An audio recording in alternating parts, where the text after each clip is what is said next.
नमस्कार दोस्तों, स्वागत है अणिमा उपाध्याय की YouTube चैनल पर। भारत की चित्रकला शैली इस श्रृंखला के तीसरे एपिसोड में हम बात करेंगे वारली आर्ट की। तो अगर अभी तक आपने मेरी चैनल को सब्सक्राइब नहीं किया है तो ज़रूर कर दें और इस वीडियो के लिंक को भी अपने सभी साथियों में ज़रूर शेयर करें, खासकर उनमें जो चित्रकला के शौकीन हैं। तो आज जैसा कि मैंने कहा, हम चर्चा करेंगे वारली चित्रकला शैली की। ये महाराष्ट्र की चित्रकला शैली है। अपने बनाए चित्रों के माध्यम से मैं इस शैली को आप तक बेहतर ढंग से पहुंचाने की कोशिश करूंगी। तो जैसा कि आप यहाँ देख सकते हैं कि चित्र में कितनी ही सादगी से बने हुई आकृतियां हैं और विशेष बात यह है कि सभी आकृतियां जो बनाई हैं चित्र में वो ज्योमेट्रिकल हैं। यही तो इस शैली की विशेषता है कि इसमें सारी आकृतियां ज्योमेट्रिकल फिगर्स को इस्तेमाल करके ही बनाई जाती हैं। वारली कला महाराष्ट्र की पारंपरिक कबायली लोक कला है। इसे महिलाओं ने शुरू किया था, जिसमें वे अपने विचारों को बड़ी सादगी से चित्रों के माध्यम से दर्शाती थी। आप देख सकते हैं कि कितनी सादगी भरे ये चित्र हैं, मगर कितने आकर्षक हैं। ये चित्र वे अपनी दीवारों पर, घर की दीवारों पर बना लेती थी, उनको सुसज्जित करने के लिए। इस शैली के दो प्रकार थे, एक अनुष्ठानिक और दूसरा गैर अनुष्ठानिक। अनुष्ठानिक वारली चित्रकला में विवाह यानी लगन और पूजा के समय जो चौक बनाए जाते हैं उन्हें बनाया जाता था, और गैर अनुष्ठानिक वारली चित्रकला में घर को सुसज्जित करने के लिए पशु पक्षी, उत्सव इत्यादि के चित्र बनाए जाते थे।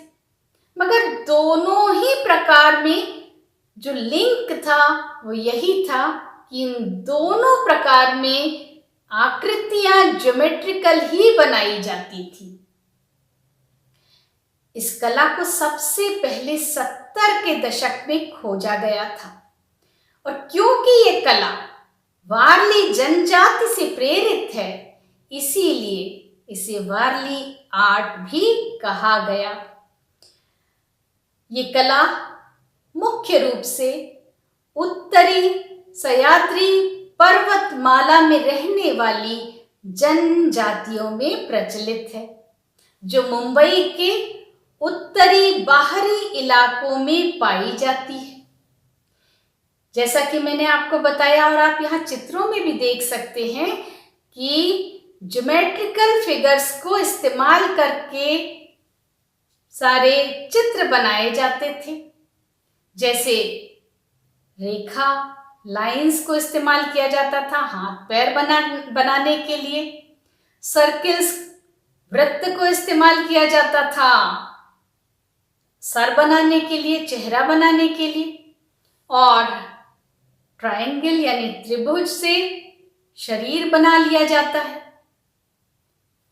चतुर्भुज या वर्ग से झोपड़ी, घर इत्यादि बना लिए जाते हैं। तो इस तरह से तब भी, प्राचीन काल में भी और आज भी इस चित्रकला की जो पारंपरिक शैली है उससे छेड़छाड़ नहीं की गई है। उसमें ज्योमेट्रिकल फिगर्स को ही यूज करके आकृतियां बनाई जाती हैं। वारली कलाकार, जैसा कि मैंने बताया, कि अपनी मिट्टी की झोपड़ियों की दीवारों पर इन आकृतियों को बनाते थे, ठीक वैसे ही जैसे प्राचीन काल में गुफाओं में रहने वाले लोग गुफा की दीवारों को कैनवास की तरह यूज करते थे सजाने के लिए। और इन आकृतियों को बनाने के लिए वे झोपड़ी की दीवारों को पहले गोबर मिट्टी से समतल करते थे, चिकना करते थे, एक अच्छी सतह तैयार करते थे। और जब वो सूख जाती थी गोबर मिट्टी, उसका लेप, तब उस पर कोयले की मदद से वे एक वर्ग बनाकर उसमें इन आकृतियों को अंकित करते थे, ज्योमेट्रिकल फिगर्स का इस्तेमाल करके। उसके बाद उन आकृतियों में कलर भरा जाता था, रंग भरा जाता था। और जो रंग वो इस्तेमाल करते थे वो भी सारे प्राकृतिक रंग होते थे। लाल रंग गेरू मिट्टी से बना लेते थे।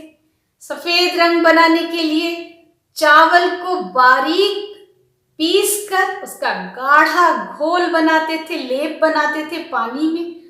और हरा रंग बनाते थे पत्तियों को पीस कर। तो इस तरह से उनके रंग तैयार हो जाते थे। और बांस को एक तरफ से चबाकर वो ब्रश बना लेते थे, जिससे इन रंगों को उन आकृतियों में भरा जा सके। ज्यादातर चित्र दैनिक जीवन पर आधारित होते थे, जैसे उत्सव, जैसे नृत्य गायन, जैसे दिनचर्या। कोई झोपड़ी की चौखट पे खड़ा है, कोई बच्चे को ले जा रहा है, तो कोई पानी भर कर आ रहा है, कोई अनाज फटक रहा है। इसी तरह के दैनिक जीवन पर आधारित चित्र बनाते थे, या देवी देवताओं के चित्र बनाते थे, उत्सव नृत्य गायन के चित्र बनाते थे। मैंने भी यहाँ उसी तरह के चित्र बनाकर एक कोशिश की है आपको दिखाने की कि वारली चित्रकला कैसी होती है और पहले भी वो किस तरह की होती थी।